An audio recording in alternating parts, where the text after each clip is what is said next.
The Father's Coach podcast is hosted by Mr. Kevin L. Kelly, known as the Father's Coach. Our mandate is to reform the image of fatherhood in our culture. Through meaningful conversations and impactful guests, this podcast is dedicated to helping fathers reclaim their identity, responsibility, and purpose.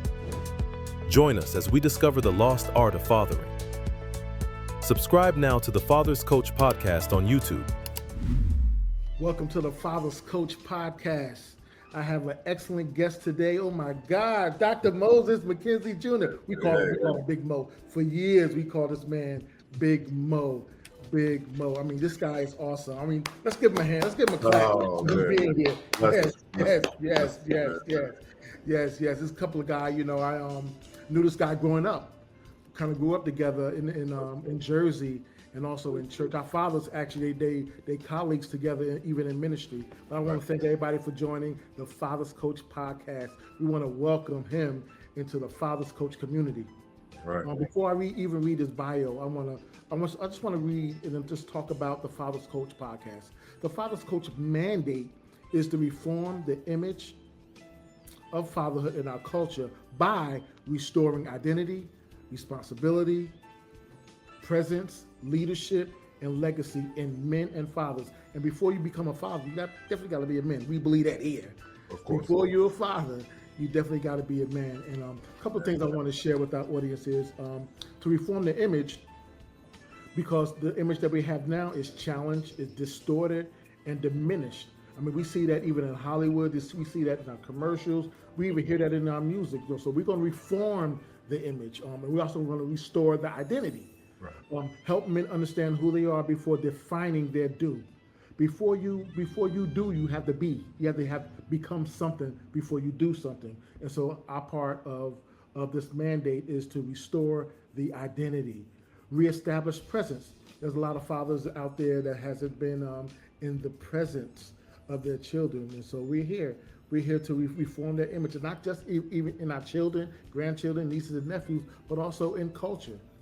We want to rebuild leadership. Just the word father. Well, let me go back. Just the word man. Man means leader. Man is interchangeable with leadership. Father is interchangeable with leadership. So we want to rebuild leadership, equip men to coach, teach, train, and mentor. I call it the CTTM culture. CT, coach, train, teach, and mentor. That's what we got to do. You know, this is not just an influencer type of thing. We want to make an impact. We're making an impact here. Also, we want to release legacy.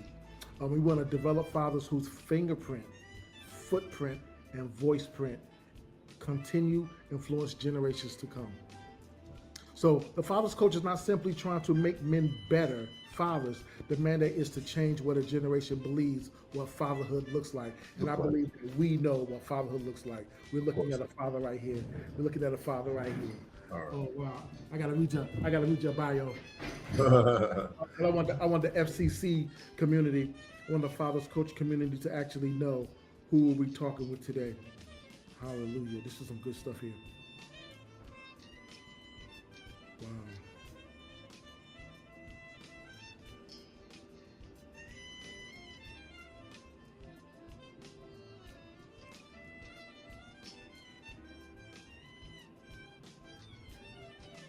Here we go.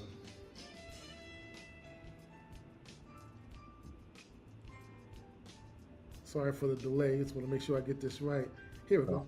Take your time. Dr. Moses McKenzie Jr. is a resourceful educator with 27 years of experience driving student success through collaborative, community-centered academic strategies.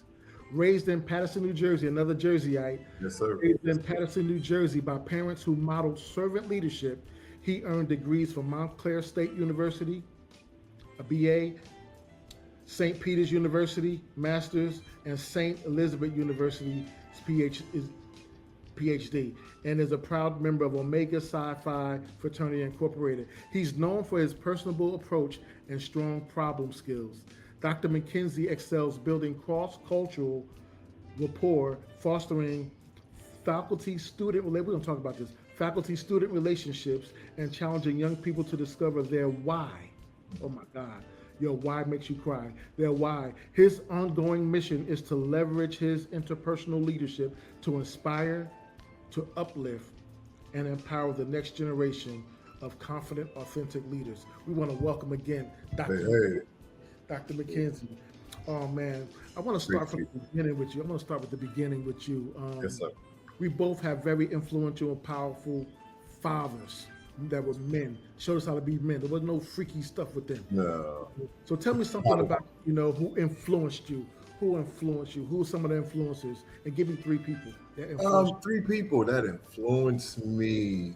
Well, first of all, pretty much all of my coaches. My dad is my hero, as everyone know. I'm a dad boy. I love my mom to death. But I'm a dad's boy because I'm the oldest. All of my football coaches, I just put them in a group as one. All of my football coaches, my athletic coaches, who are my fraternity brothers now, of the great Omega Psi Phi Fraternity Incorporated. One of the men who really influenced me, his name was Mr. Claxton. He was my social studies history teacher in high school. Former Army vet, very intense, short man, maybe about 5'4", 5'5". But when he taught us history, he was intense. He was the first, besides my dad and my uncles, he was the first gentleman to come out of his pocket and give us money. Whoa. But he did it because we were learning, and he did it correct way.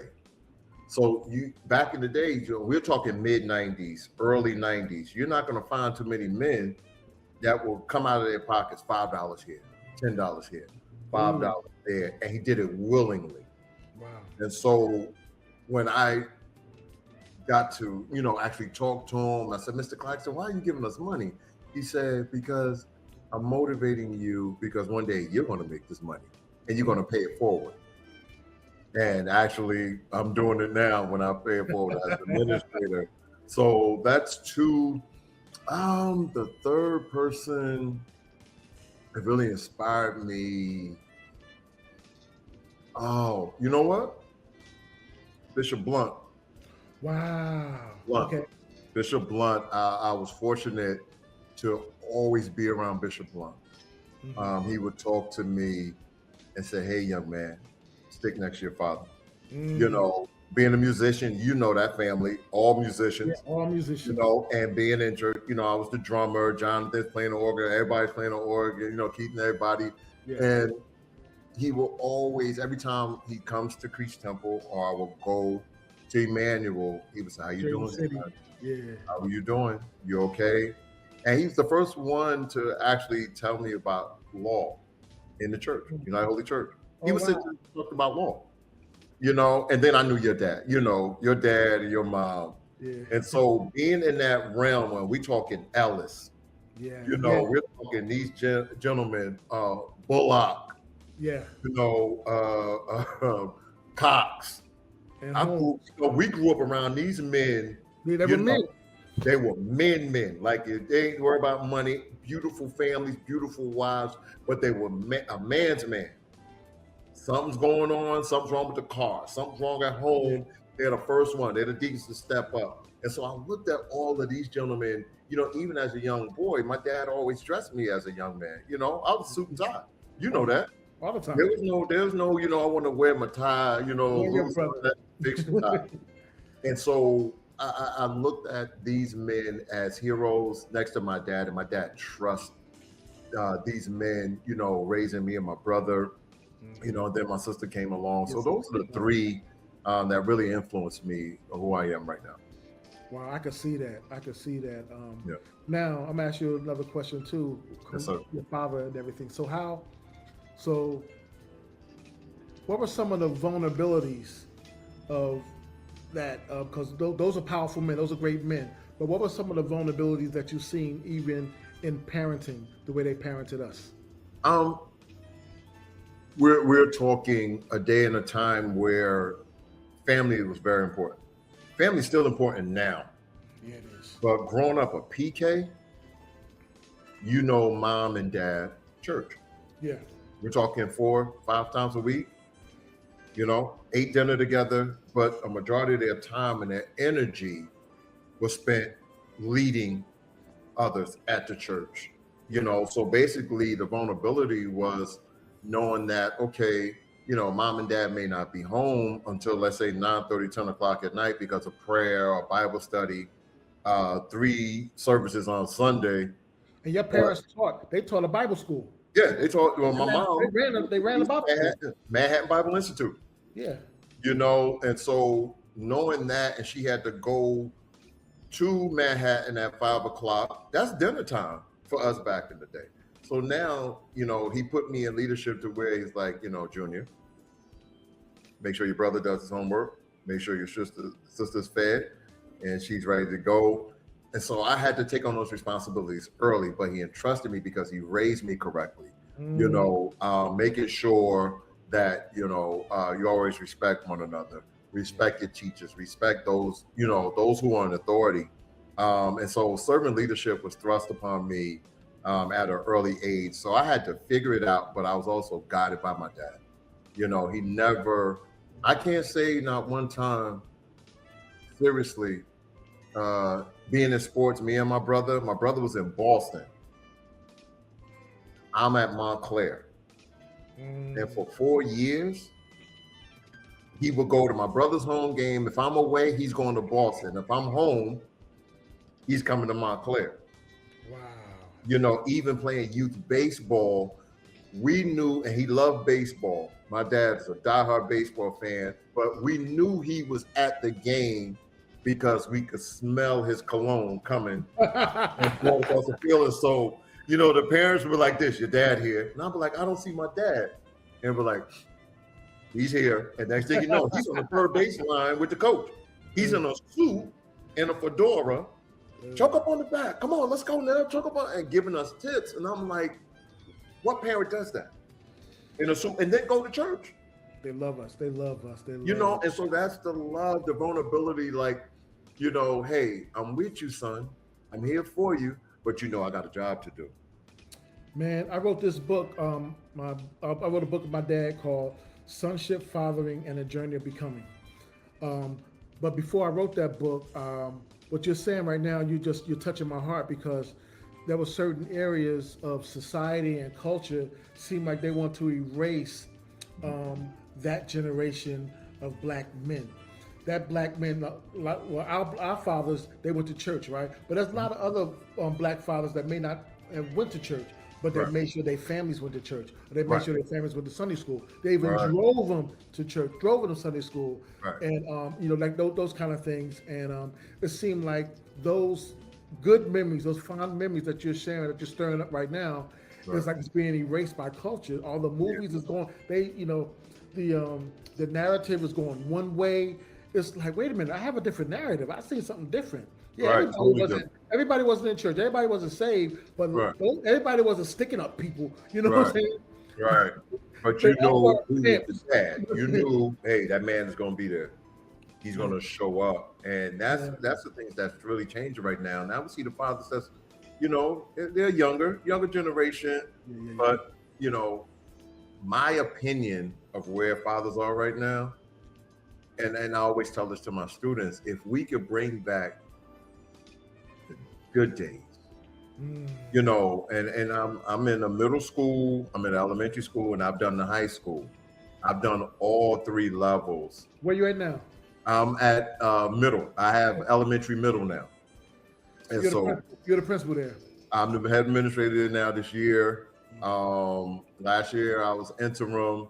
This year I'm moving towards, you know, possibly being an interim again, but I'm in a VP role / administrator. I'm running the building. So at the end of the day, you know, like I put a post up today, I don't chase the title no more. Right. I don't chase the title. They know what Dr. McKenzie can do. You know, I bet on me. I'm the prize. But I know for sure that this generation, I talk to them about the good days. I talk to them about having supper together. A majority of our kids go home. Once they leave us, they're not eating dinner as a family. And that's what hurts me, because, you know, when we feed them at the school and we have back to school night or report card night, they are there not understanding what we are dealing with for that 6, 7, 8 hours. once they go home, you don't know what's really happening unless there's a tragedy.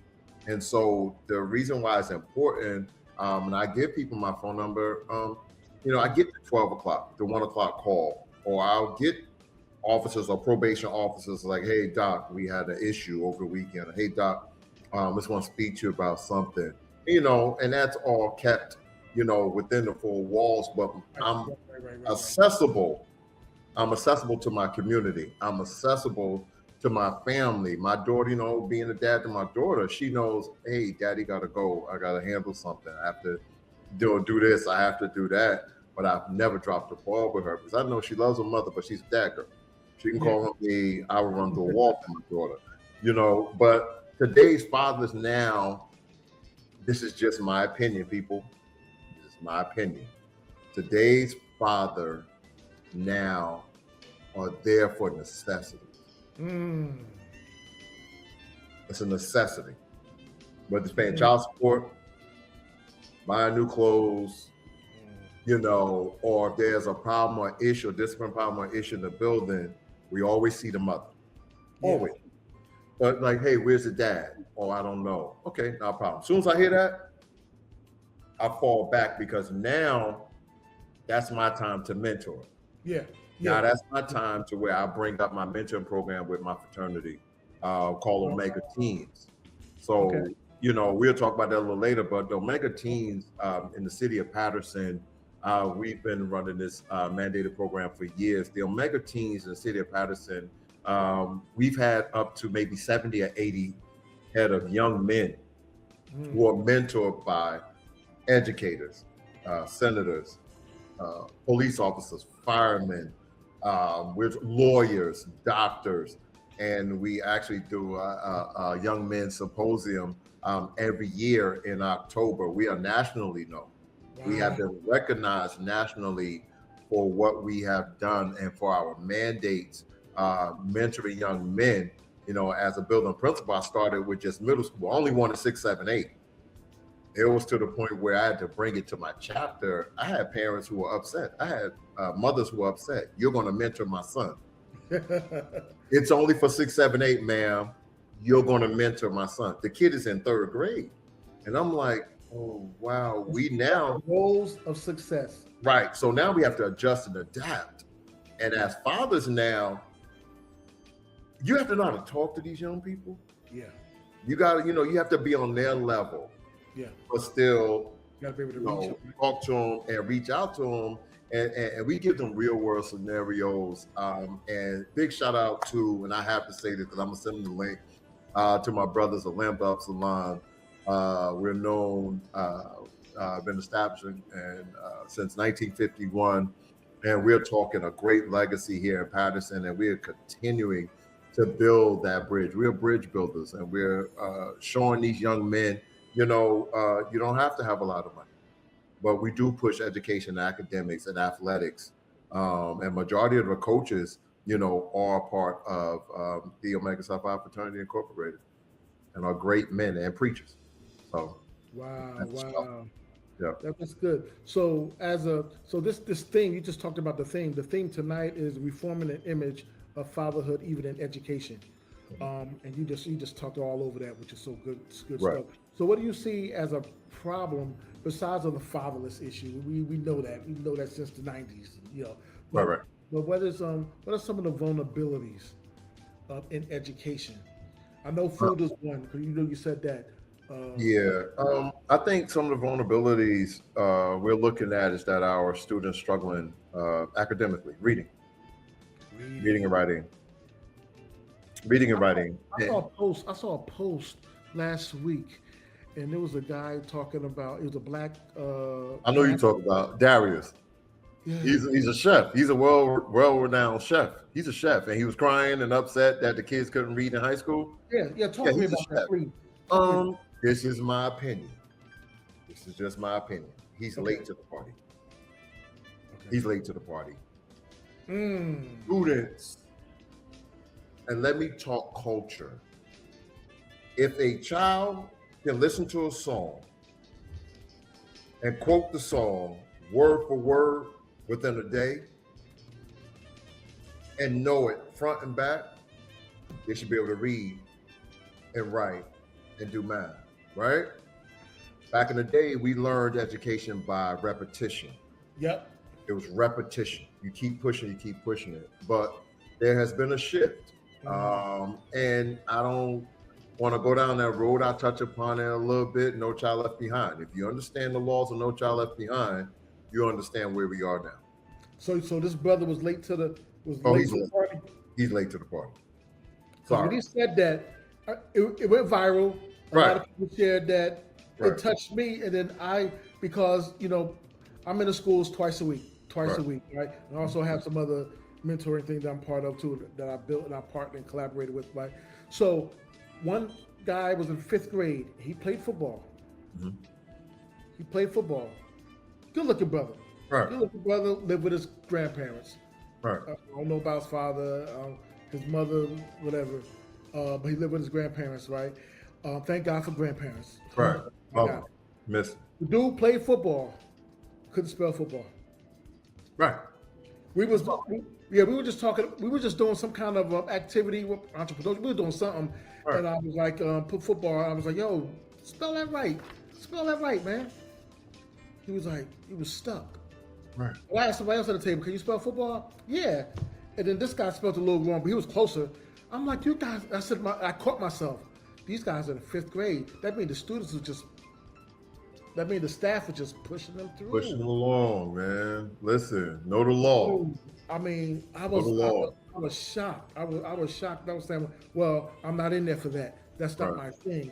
Right. So then I did share with one of the staff, one of the behavioral staff. I did share with them. Mm-hmm. It was like this. It was like, well, I was okay. So now this guy, he ended up going to 6th grade. So then what happens there? Because we didn't follow them. Right. We didn't follow them. It was right. Our program was for that elementary school. Right. That kind of thing. So we try to get them young. So right. And you have to. But here's the shift. I believe in project-based learning. I'll give you a perfect example. Talk to me about that. If a kid can see it and hear it and present it to us in their way, they've learned. Okay. Right? I can flow with that. Okay. So here's my thing. But what about spelling? Even with that, that's where the support comes from the teacher. All right? You got to understand, my learning came from Mom having me and my brother and my sister read Bible books. Mm-hmm. That's how I learned how to read. I learned how to do math based on repetition, knowing my timetable. I had to know my timetables for baby. Your mom was a teacher, right? My brother and my sister. Your mom was a teacher, right? My mom is a theologist. Yeah. Mom's a theologist. Daddy was a spackler. So my dad dealt with angles and construction. Math was his thing. So I had the best of both worlds, right? So I was never the A student. My brother wasn't an A student. We were solid B's, A's. C, D's and F's was not allowed in the house. But we were the best students to know that if we can take the information that the teacher's given us and somehow transpose it to the way we understand, we did well. And this is where we are now, because we have so many educational programs that are out there. I believe the most important part of a kid's foundation is going to kindergarten. Yeah, or pre-K. At least even with pre-K, but see, that's taught at home. There's a study out when I was going to my doctorate saying that technology is the new babysitter. Look it up. Yeah, I agree. It is the new babysitter.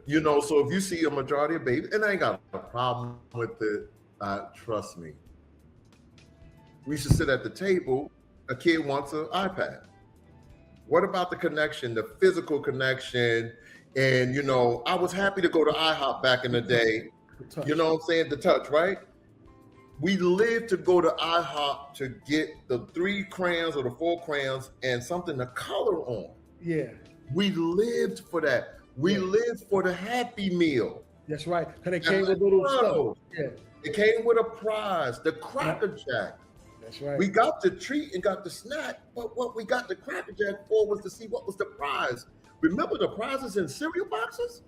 I remember you had to dig. We had to dig in. You I had to dig remember in that. and get it, right? Yeah. But we finished the box, but there was a prize. So what is the prize today for these kids? I like that. That's good. Is it money? Because it's all they see. Is it the gold? Is it the chain? What's a surprise for the kids in today's society? And I've always challenged my staff. Listen, you already know, little Raheem, he's gonna leave. You already know by his demeanor.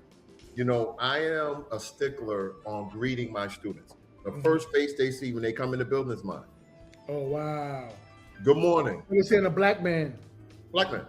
a black professional with Good his morning. doctorate.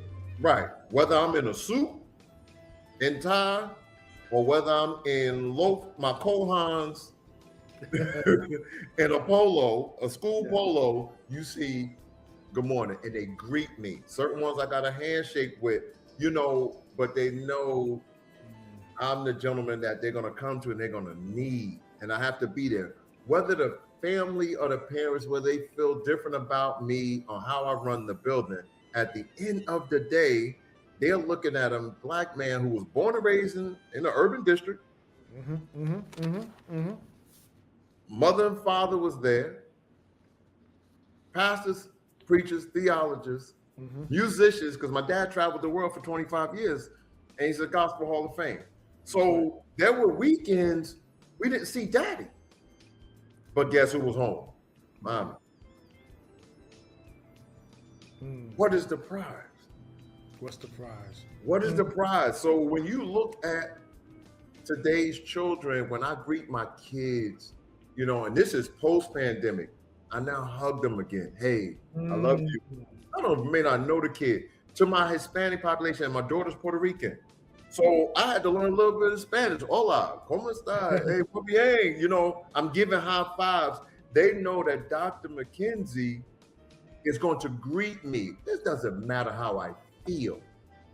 It doesn't matter if I had a bad night, but when I'm in the presence of my staff and my kids, they know that man right there is going to give us everything he got. Wow. So help me out with this. This is so good, man. It's powerful. It's very powerful. A lot of people are going to really like this episode because of everything that you're saying, because you're educated and you're from around the way, and you're a man, Right. So let's go back to the prize. So what's the prize? You said you was talking to your staff. Yeah, the prize is that everybody's not going to learn like we've learned. Okay. The prize is, can we take a child, educate them, and can they become a good citizen? Period. Because there are layers to this. The hardest grade to teach is middle school. That's 6, 7, 8. It's the hardest grade to live because they're going through puberty. Now they're getting to understand physically who they are and mentally they are transforming. Okay. So it's our goal to make sure when they leave us, you're now going to be, when you get to high school, you're now going to be a young adult. See, the range, we are more really, we are providing a learning environment for K, even pre-K through 8. We're providing a safe, more nurturing environment. That's good. Pre-K 8, it's nurturing. When you get to high school, I tell my kids, and if they were on, they would tell you, you got 2 choices when you get to high school. 2. I'm going into the building. I'm not going into the building. I go into the building, I got a shot. I got a 50-50 shot of being successful. If I don't go into the building, I'm on the street. I may not see the next morning. Sleep on somebody's couch. Yeah. Right. I might end up being a parent before my time. And that's the prize. If you choose that one, that's the prize. Right. And so I tell my kids, even the ones who left 8th grade and now freshmen, I said, and I told their parents at the moving up ceremony, listen, they got 2 choices. I'm gonna keep it simple with you. Either you're gonna go in or you're not gonna go in. You got to make the right choice daily. Because as parents, we've made bad choices. There's no perfect parent. Have I failed? Yes. Have I not met the requirements sometimes for my daughter and even my nephew? No, I haven't been the best uncle. I haven't been the best father, but I know for sure when it was time for me to show up, I showed up. You showed up. So check this out. So the program that we have, my company's called Life by Design Coaching Firm, and that's what we're partnering with. Mhm. So the Father's Coach, we partner, as I shared earlier, we partner with these school districts, right, and the Father's Coach, right? But the Right. thing is, there's this 5 pillars, which is faith, family, friends, fitness, and finance. So we know that a lot of times faith, we're not doing that preaching to them, right? But do you have faith in something? Do you have faith in yourself? Do you have faith that you can take the test? Right. Is there something in there, you whatever? Is there faith in that breakfast that you're going to cook today that you're going to be able to eat something, right? Right. Family. A lot of times they live with their grandmother or they live with somebody. They live with somebody, right? Family. And so that we become their family. We become their surrogate dads. Right.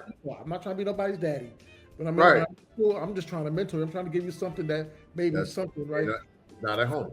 Faith, family, friends. Let them know what friends are. Everybody say, "Oh yeah, I want a friend. I want this kind of friend. A friend that don't leave you. I want to be that kind of guy. That they don't leave you. They can't leave me, but you can't leave them. Right. You got to be the friend sometimes too. You got to be what you want. So faith, family, friends, fitness. So I know you fit. We're gonna talk about that too. So fitness. And these guys come in, so they come in. Give me 5. What? Give me 5 push-ups. You know what to do. Right. Give me 5 push-ups right there. Oh, come on, my arm hurt. I said, listen, man, give me 5 push-ups. You in 5th grade, you in 4th grade. No, 5 push-ups. I know you have gym. Right. But give me 5 push-ups, and then I'll tell them why. And then these guys understand that. They understand that fitness means get your heart pumping. Because if your heart don't pump, your life is gonna, you're gonna be out here soon. So walk and stuff like that. So we teach them, keep your heart rate up and just something basic. Okay. We're not teaching them, about physical education. No, just pumping your heart and something like that. And then finances. A lot of times these cats did not know that finances was money. Oh, that's big, man. Listen, I got stories for days about finances. They did not know that finances was money. Right. They don't get it. So we teach them. So now we're teaching them. We teach them entrepreneurship. So we give them all these kind of things. And the funny thing is, what really blessed me was there was a staff that sat in one of the sessions, and the staff was like, you know what, Mr. Kelly, I learned some things today. I don't know this stuff myself. You teaching me. I don't know the stuff you teach these 3rd, 4th, 5th graders. We just teach them on their level, and they like it. They're meant, you have to tell them, you got to know this stuff. You better. One kid said, "Listen, Mr. Kelly, I love they call it the leadership. One school called it the leadership club.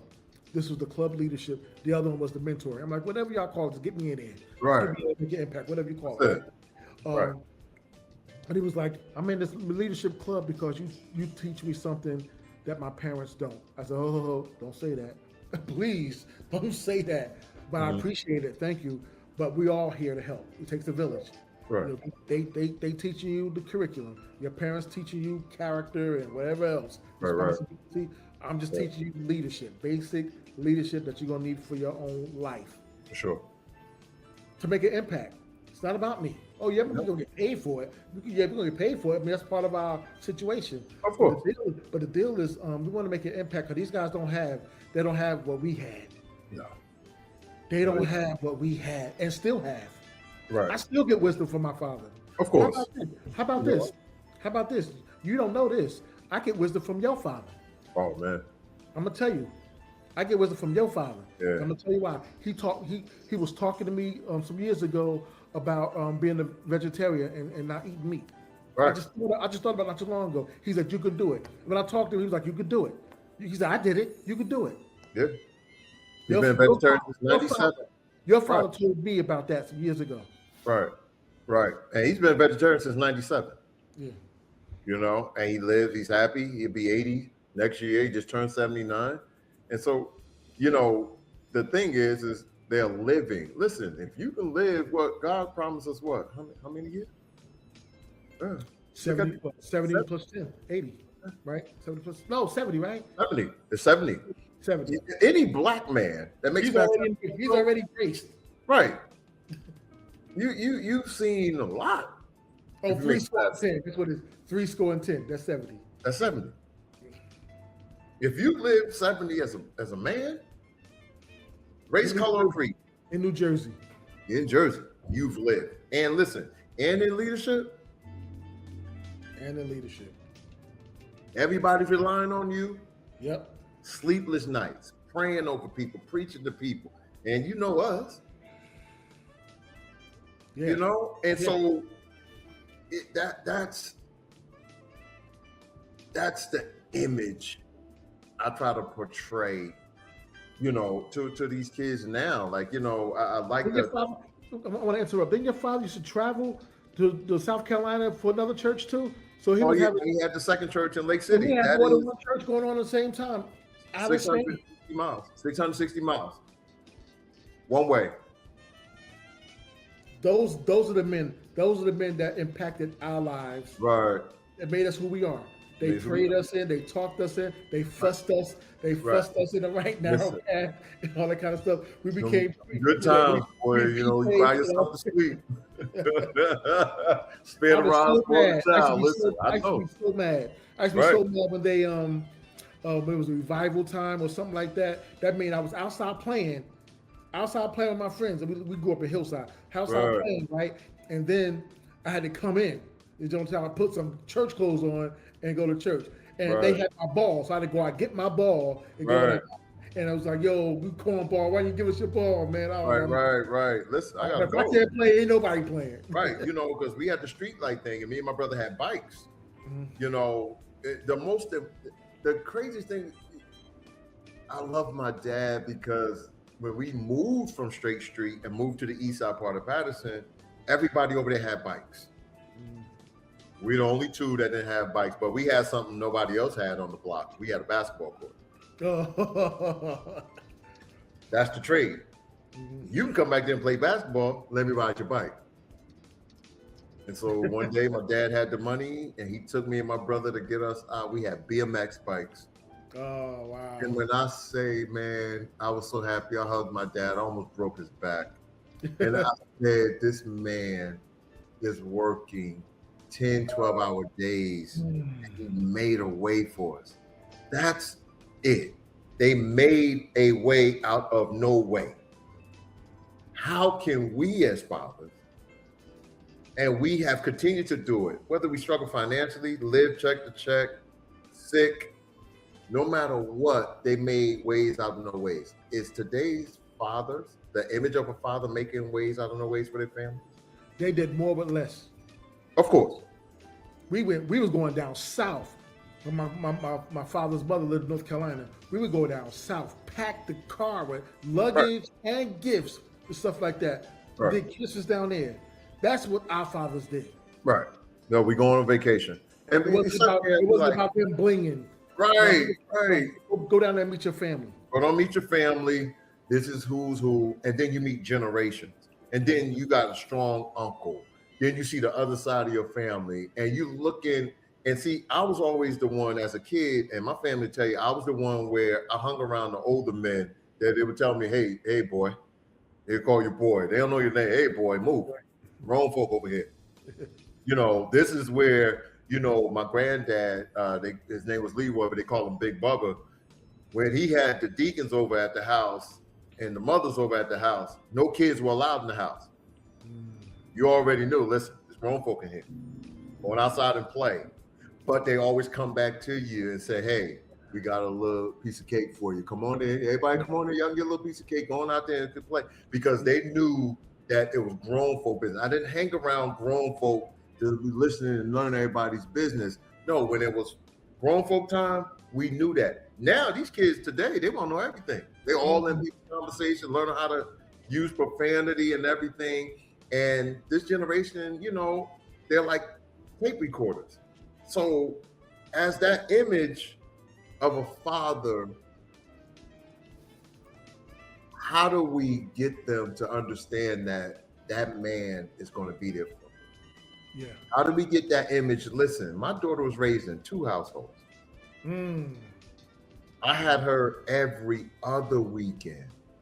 Every time I picked my daughter up, I knew she was either going to be with me, my mother, and we going to church with my brother or my sister. So she knew the African American, the black side of her family. Yeah. She knew that. But I knew when she was with her mom was the Spanish side of her family. So my daughter, today, and as a dad, my daughter speaks Spanish. Of course, she speaks English. She can sign, and she does Mandarin. She speaks Mandarin. Wow. Fluently. That's of both worlds. Right. So my thing is, if my daughter could do it, why can't the next generation do it? But then you got to look at the culture. For perfect example, we just finished prom season. So if you couldn't buy a uniform shirt for $20, you spend $3,000 to $4,000 for one night on an outfit. On a prom to get pregnant? On a prom. My daughter, I know her 8th grade prom, and I know like yesterday, my daughter had a black dress, wore her mother heels, pulled her hair in a ponytail, and looked drop dead gorgeous. The only thing I've ever spent a lot of money on my daughter was when she wanted to go to her senior prom and she asked me to get a Corvette. I rented a Corvette. I didn't spend no more than $500. Listen, I had the money. Yeah. But she was like, Dad, this is what I want. My daughter didn't wear the Jordans. My daughter got mad at me because I bought her the Christmas LeBrons one year. She got mad at me and she didn't want them. She said, take them back. I said, babe, baby girl, it's Christmas. Merry Christmas. I don't want them. And she cried, and I asked her mom, I said, what's wrong with my baby? What's wrong? She said, she not built like that, Mom. She took the money and brought Vans. Plain sneakers, Vans. Right, and she was happy with that. Now, kids want status, and that's the target. So how can we, because I know you're in education. I know you and your line brothers, y'all are out there making a dent in Patterson, right? So how can those that are watching us, how can they impact their neighborhood? Like, because they're not gonna be as elaborate, and have the access that you have, through education, through college, and everything that you did to be who you are today. 28 years in the game, and people connections. Right. How can someone who may just be a regular father, may not even live with their kid, right? But how can they impact their kids and the kids in the neighborhood? The first thing you gotta do is understand who you are as a person. Okay. Who are you? You can't pretend to be somebody that you're not. That's good. You know what I mean? So in these neighborhoods, if I'm a father who is, let's say, knows a sport or understands the sports, the in and outs of, let's say, football, right? My goal or my job is, I could be that impact or that influence on the football field. When after they finish football, now I'm doing my research. Hey, if you're going to play football, here's the position. So now I use technology. I got a Chromebook or I got a tablet and you got access to on the phone. Hey, this is the guy who plays the same position as you. Look at how he's playing. He's in the weight room. So now I'm making a connection physically with them. Hey, listen, I think in order for you to be, you want to inspire, and if you ask every little black boy,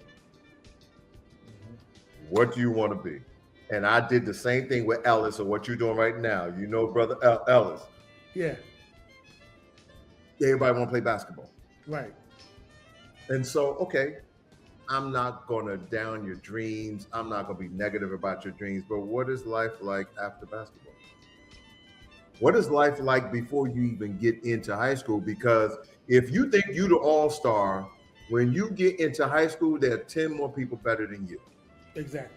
And I know, and I've seen it because I'm a former athletic director. I was athletic director for 2 years. I got the championship rings. That's good. I know that physically you have to be prepared, but it ain't about the physical. It's the mental. Can I have the Mamba mentality like Kobe and tear my Achilles tendon and go to the free throw line and shoot 2 free throws and walk off the court? Can I be that dog like Michael Jordan that suffered for 2 years playing against New York, playing against Detroit, and still get the 6th ring? Can I be like the LeBron that didn't go to college as well and come into the league and try starting this 23rd or 24th year? Can I have that longevity? But at the end of the day, we don't have the path of success like them. So how can I, as a father, tell my son or tell this young generation, listen, I think you should do it this way. This is just my opinion. I'm going to help you and put you in rooms and have you sitting at the table where people can inspire you to be great. I like that. That's what we have to do. We have to look at our niche. And I'm on, and I can say this, I don't brag or boast. I'm on every level. I've done elementary, I've done middle, I've done high school, and I've done athletics. And I'm a former athlete. So I know what it takes. You're a walking mentor. But you ain't gonna go through the same channels I did, because today's athlete is really better and more prepared, they're more muscular. But here's the thing, you gotta look at it. And you talked about fitness, which I really like, right? A couple of years ago, I was 315 pounds. That's why we called you Big Mo. That's why Big Mo, right? When I became an administrator, kids were scared of me. They were scared of me. They see this big dude, 300-something pounds. Good morning. Solid muscle. Solid. They're looking at me like, you know, and I had kids that refused to even shake my hand. Once I had a medical issue and I sat with the doctor, and that man looked at me and said, you have to drop weight. Your muscle is weighing more than the fat in your body. If you don't change, you're going to end up 6 feet under. Oh, wow. Okay, I got to lose this weight. Once I changed my image, now kids became more accustomed to, hey, good morning. Hey, can I give you a hug? Now my kindergarten babies run up to me, and, you know, I'm still able to lift them up. I'm not pushing and pressing all of the heavy weight in the gym. And I put on my Instagram, I work out daily at 4 o'clock, 4:30, daily. But I'm doing it for the heart, right? But I have an image because I had to change the image to be more successful. Man, this is good. This is good. You talk about reforming the image of fatherhood in our culture, and you had to reform your image. Man, that is so, so amazing. Now, there was something about your father. I wanted to ask a question about your father. What was one of the major lessons? I know we've learned a lot in life. I mean, you and I both. I mean, I can't wait till you write that book. You know, I want to challenge you, please. Please do it before you retire. Of course. Please do it before you retire. Please, God. I know it's going to be some good stuff in there. But what is one of the major lessons that your father taught you that you carry today? Stay humble. Stay humble. And he looks at, so when I converse with my dad, I have a conversation with my dad, when he calls me Junior, it's a different level of talk. I could talk to my dad as a pastor, first son, and I could talk to him as Junior and Dad. As legacy. Right. So when he talks to me and my brother, and he calls us by a nickname, and he'll call me, hey, Big Mo, what's going on, Mo? What's going on, brother? You know, we talk like that. But when he calls me Junior, he means it. And so I've learned how to stay humble. This is a man that came up through the ranks. Yeah. Okay? We're talking Sunday school, choir director. First of all, his career started by singing, right? Vietnam vet. Had his own business, had a store, McKenzie Sweet Shop on 82 Straight Street. Oh, wow. You're the only black people. I didn't know that. I never knew that. Yeah, we had a store. We had Repeat that again. Repeat that again for the people in the back. So My dad is a Vietnam vet, Yeah. moved from the South where his grandmother and grandfather, my dad picked cotton and cropped tobacco. My father was a sharecropper. Right. So Raised in a sharecropping family in North Carolina. So he has the deep Southern roots. Yeah. Came from the South, moved north, got in good with a gentleman, I believe his name was Mr. Mack. Started working in the store, got the store. We were born and raised at 82 Straight, right? Built up the money. Mr. Man that was going to work and picked up a trade from his cousin, Bishop Willie McClam. He picked up a trade, took the trade, worked the trade, sang gospel with Dr. McKenzie, the Gospel Highlights, who he's the original member and was the manager. God called him, come off the road. After that, he became choir director, Sunday school superintendent, deacon, assistant pastor, Reverend Creech. Reverend Creech. I remember. So that's his mentor. And so, your dad and my dad, that's that era I was talking about. Bowens, Cox, Bullock, all of them, Blunt. He came up through the ranks because he was the bigwigs. So hey, how you doing? Humble. Hey, how you doing? Humble. So Creech put him in rooms and sat him at tables that nobody else was in because my dad is, and your dad too, adjutants. You look at these adjutants. Yeah. Listen, they were doing that years ago.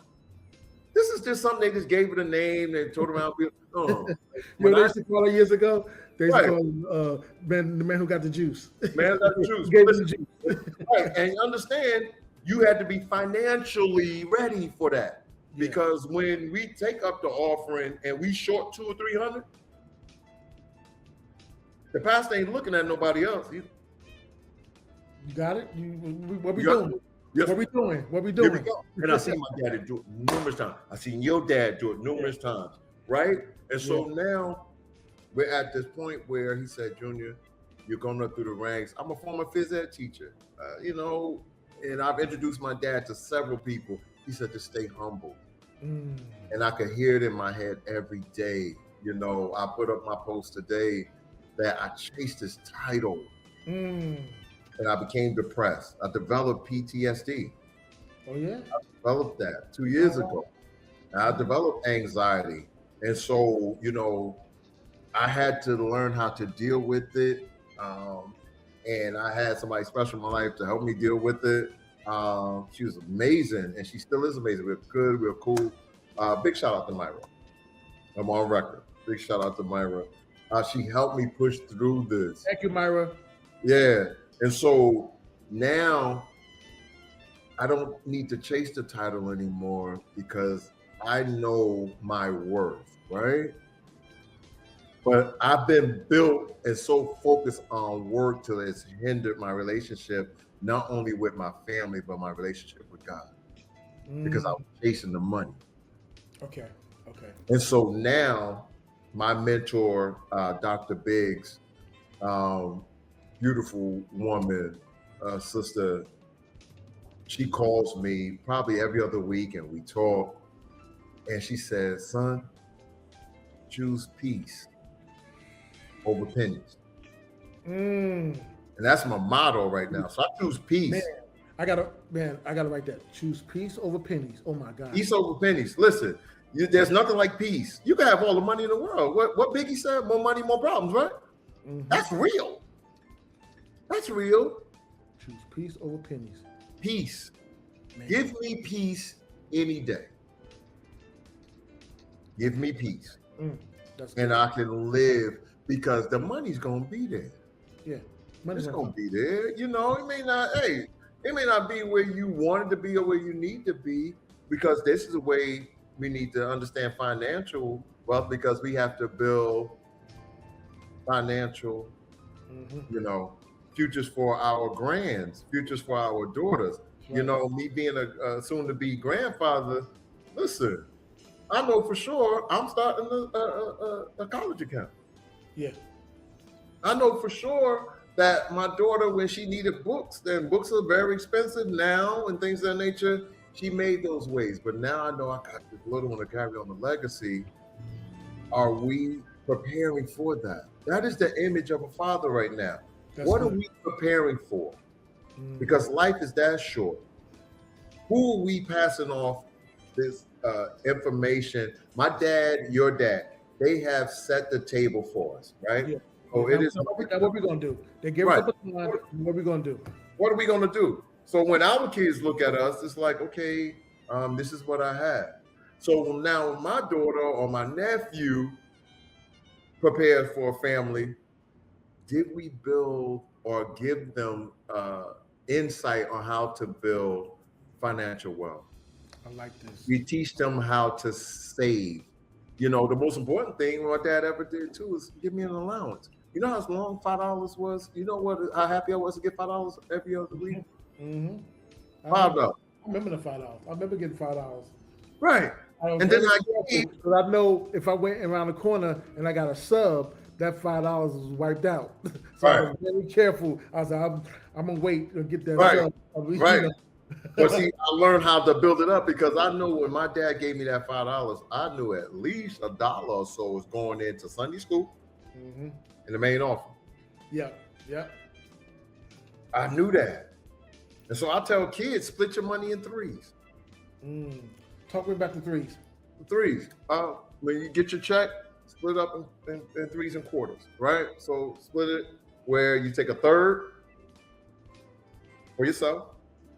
Okay. Take a third, put it into savings. Okay. Take a third to help your family. Okay, I like that. Listen, that's good. If I'm getting a check of $200, let's say, you know, kids are making their little money and Uncle Sam takes his part out.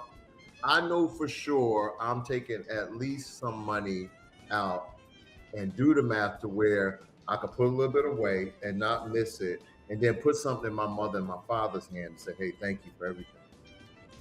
Thank you.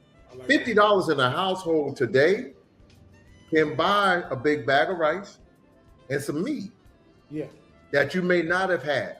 Or that $50 can help wash clothes because you may not have the washer and dryer inside the house. I like that.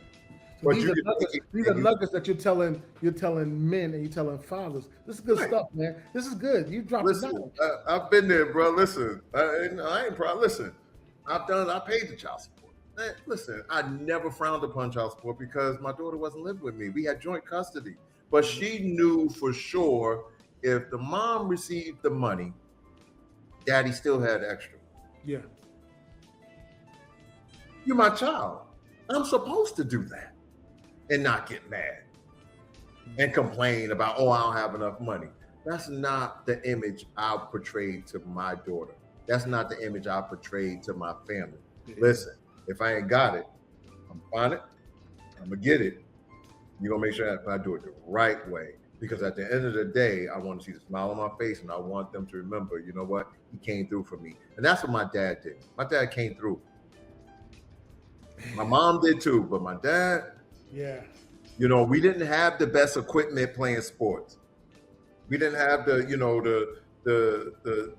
necessary clothes that we had. Me and my brother we used to shop at Alexander's on Route 4. But look at you now. Look at the characters that is built. Look at the character that's built. Every time I see you in the flesh, man, yo, you sharp, man. I'm like, dang, I should have. This guy is sharp, man. Every time I'm thankful. We used to these suits and these shirts and these ties that smell good.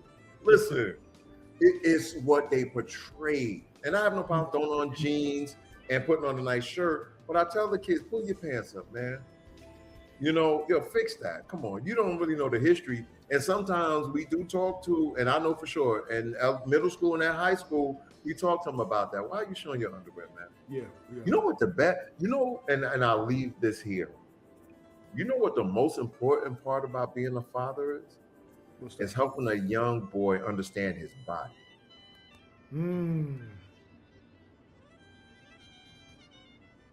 Let's talk about that real quick. The health and the phys ed side of me is this. Once your body goes to that physical change, your mental change. Once you physically are able to produce, you got to make the right decision. Because I tell my middle school kids this, and my high school students this. 1 minute of pleasure could lead to 18 years of misery. Ooh. And I'll wait, because I've had former students come to me like, my girl pregnant. And I'm like, dude, you're a junior in high school. You might be a dad? Didn't you listen to what we told you? Yeah, but okay, well, listen, I got some resources for you. You need to tell your mother and your father. Now, as the mentor of your son, I know something your son has not told you. He came to me and trusted me. Ooh. Now I'm sitting at the table breaking the news to where the father who's sitting there doesn't know. And like, how do you know he didn't tell me? He didn't know how to tell you. Mentor. And one thing about mentor is, a wise person told me that a mentor is a man touring another man's life. That's a fact. Boom. That's a fact. No. So the next 5 years, what you got? Oh, retirement. Retire. Retirement, relocation. Oh, where you going to relocate to? I do consulting right now. I've been fortunate to go into schools just like you. So I've done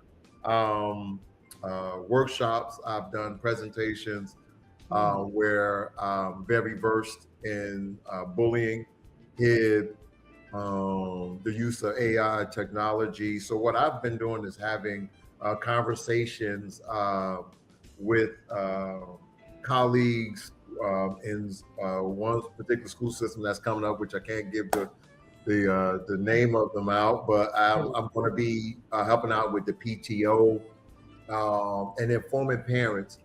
When I've had the conversation with parents about what's really taking place in schools, a light bulb goes on. Their ears become more open now, because it's like, you think you know your child, but let me tell you what your child is like here for 7 to 8 hours. You know, even with doing the drugs, the vaping and everything like that. Listen, man, it is beyond the vaping. You know, it is beyond the marijuana. You know, it is the mental depression, the suicide attempts, the addiction to porn, where parents don't understand, like, listen, they know everything they need to know, but you won't know because you're not spending time with your child. So I'm going to tell you what you need to know or should look out for, just to help you. And the kids won't know you care unless you care to want to know. Right. So you have to know. And so when I have these conversations, and you know, and I tell the parents this is a safe space. So what I'm about to tell you is going to shock you. I'm documenting. So I've been through it.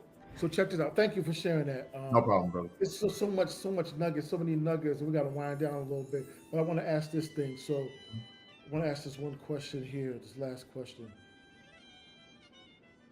So what do you want to tell someone that's watching? Because this is going to go up on YouTube. So what do you want to tell someone that's watching, a man? What do you want to say to him? Just something basic. What do you want to tell to encourage him?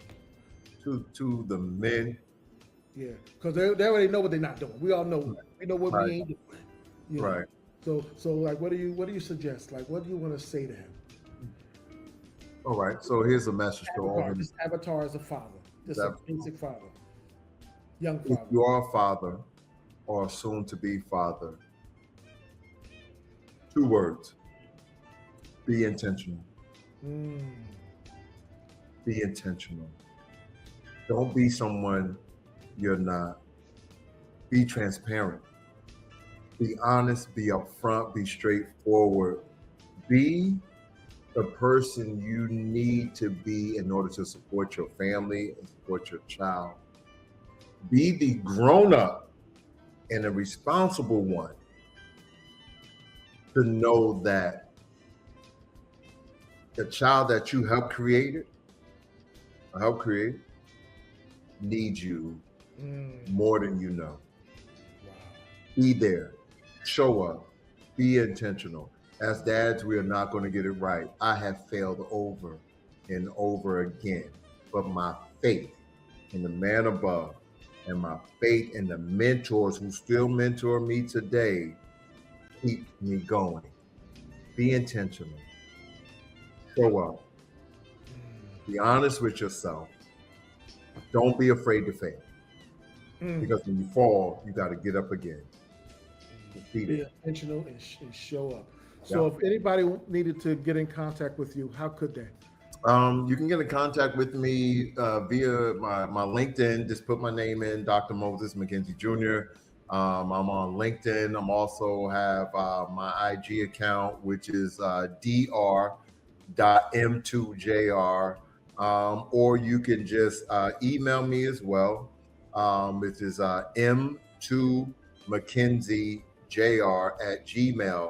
m2mckenziejr@gmail.com. So if you go on my Instagram, on my LinkedIn, everything links in together. You can get in contact with me, and I do answer my emails. I answer my DMs, and I'm here. Willing to travel. I couldn't make it down this weekend because I am in the middle of school and preparing for the 26-27 school year. But next time, I will definitely, if I'm blessed to be on this podcast again, we will be face to face. And I am very versed in leadership, servant leadership, discipline, bullying. And so I have certain levels that I can talk to our young people about and even talk to adults. And I'm looking forward to branching out and doing some more consulting and enjoying life. Wow. Well, thank you, Dr. Moses McKenzie Jr., Big Mo. We Yes, sir. appreciate you. Thank you. Yes. Thank you for just even sharing your heart. And those that are watching, thank you for joining the Father's Coach podcast. Kevin L. Kelly here. Take care, son. Be blessed.